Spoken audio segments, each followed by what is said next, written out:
Oliver Farry joins us to discuss. Hello, Oliver.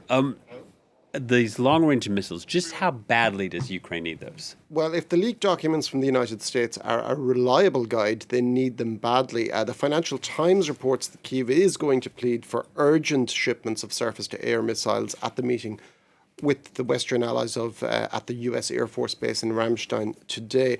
The leaked papers said that Kyiv's stock of air defense missiles was running low, and the Pentagon expected them to actually be completely depleted by May 23rd. Ukraine does not appear to be denying this, and in fact, this is probably playing to its advantage because its argument for getting greater supplies of medium and long-range missiles is greatly bolstered now. Western analysts believe that a lack of sufficient air defences will greatly impede Ukraine's counteroffensive, which is expected in the coming months, and with good reason, because Russia's air force, unlike its ground forces, has actually maintained itself in fairly good shape. It greatly outnumbers Ukraine's air capabilities. According to the leaked Pentagon documents, Ukraine has only 85 jets currently in operation, while Russia has deployed 485 to Ukraine and presumably has more in reserve too. There's a great risk Ukraine will be vulnerable to Russian airstrikes. Thus far, Russia has been largely restricted to using single-use Iranian drones and also less accurate long-range missiles, which, while capable of causing terror in civilian populations, they have limited efficiency. Ukraine's remaining stock of medium and long-range missiles is overwhelmingly old Soviet-era stuff, the S-300s and Buk missiles. That's 89% of them. Sourcing these is difficult among NATO countries.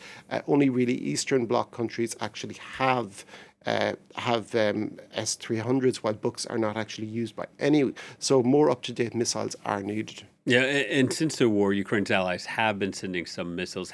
How much of an impact have they made? Well, they've been certainly decisive in helping Ukraine keep Russian strikes at bay, though Kyiv has probably had to devote a lot of resources to downing those drones that are relatively cheap for Moscow to acquire.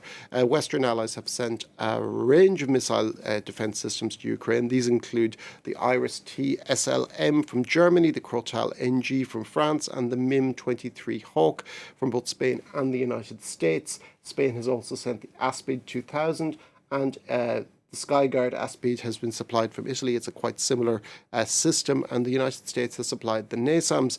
There are other countries stepping up too with supplies forthcoming, but the jewel in the crown is actually the Patriot missile system. The American-made system has been much requested by Ukraine. They finally arrived this week, announced by Ukrainian Defense Minister Alexei Reznikov. He thanked the US, Germany, and the Netherlands for providing them. The Patriot presents challenges as well because it takes up to a year to train people in on them. Ukraine has very much been accelerating the process. Its operators have been trained in the United States since January. Kyiv says that they're now actually up to operational level. Whether that's actually true is another thing, but needs must has to be accelerated in a time of war. Alexei Reznikov himself said our air defenders have mastered them as fast as they could. Meeting the shortfall presents its own problem as well, chief of which is logistical.